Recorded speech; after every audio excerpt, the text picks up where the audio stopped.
Your Excellencies, राष्ट्रपति Putin, राष्ट्रपति she, राष्ट्रपति रामाफोसा, राष्ट्रपति बोल्सोनारो, नमस्कार। ब्रिक्स शिखर वार्ता में आप सभी का बहुत स्वागत है। ब्रिक्स की 15वीं वर्षगांठ पर इस समिट की अध्यक्षता करना मेरे लिए और भारत के लिए खुशी की बात है। आज की इस बैठक के लिए हमारे पास विस्तृत एजेंडा है। बैठक का एजेंडा आप सभी के पास भी है। यदि आप सभी की सहमति हो तो हम इस एजेंडा को अपना सकते हैं।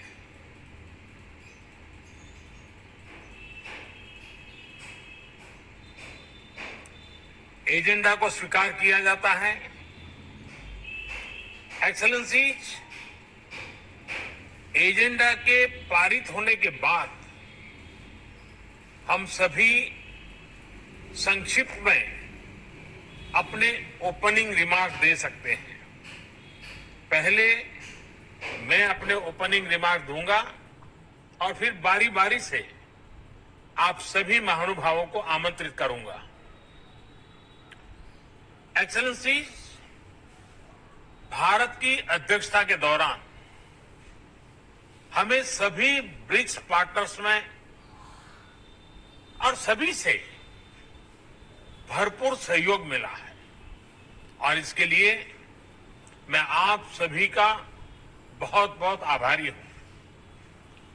पिछले 1.5 दशक में ब्रिक्स ने कई उपलब्धियां हासिल की हैं।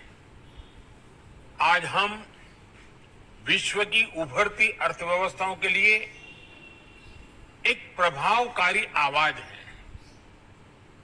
विकासशील देशों की प्राथमिकताओं पर ध्यान केंद्रित करने के लिए भी यह मंच उपयोगी हो रहा है। ब्रिक्स ने new development bank, contingency reserve arrangement और एनर्जी रिसर्च कोऑपरेशन प्लेटफॉर्म जैसी मजबूत संस्थाओं का सृजन किया है। निसंदेह गर्व करने के लिए हमारे पास बहुत कुछ है, मगर यह भी महत्वपूर्ण है कि हम आत्मसंतुष्ट न हो और हमें यह सुनिश्चित करना है कि ब्रिक्स अगले 15 वर्षों में और परिणामदायी हो। भारत ने अपनी अध्यक्षता के लिए जो थीम चुना है वह यही प्राथमिकता दर्शाता है।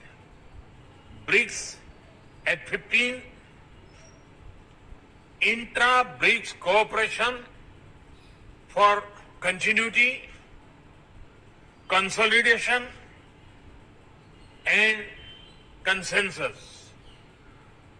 ये 4 सी एक प्रकार से हमारी ब्रिक्स भागीदारी के मूल सिद्धांत है।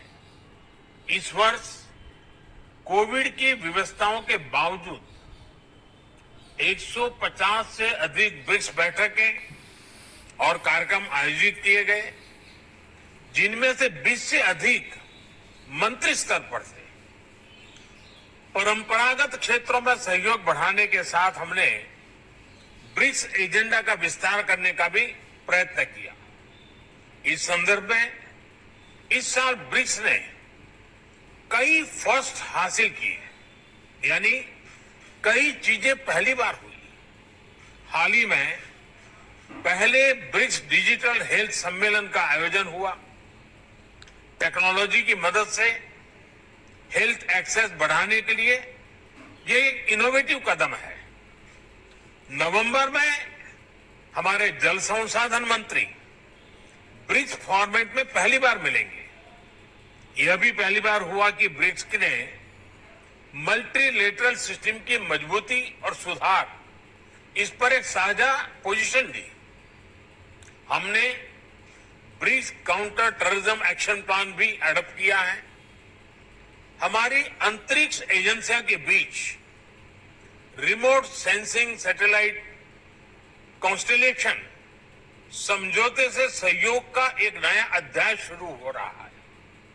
हमारे कस्टम्स विभागों के बीच सहयोग से इंट्रा ब्रिक्स व्यापार आसान होगा। एक वर्चुअल नेटवर्क के रूप में ब्रिक्स वैक्सीनेशन अनुसंधान और विकास केंद्र शुरू करने पर भी सहमति बनी है। BRICS alliance on green tourism एक और नई पहल है। एक्सेलेंसी, इन सभी नए इनिशिएटिव्स ने न सिर्फ हमारे नागरिकों को लाभ मिलेगा, हमारा ब्रिक्स संगठन भी आने वाले समय में प्रासंगिक रहेगा। मुझे विश्वास है कि आज की बैठक ब्रिक्स को भविष्य में और उपयोगी बनाने के लिए उपयुक्त दिशा देगी। हम महत्वपूर्ण वैश्विक तथा क्षेत्रीय मुद्दों पर भी चर्चा करेंगे। अब मैं आप सबसे अपने ओपनिंग रिमार्क्स साझा करने का अनुरोध करता हूं। सबसे पहले मैं राष्ट्रपति श्री को आमंत्रित करता हूं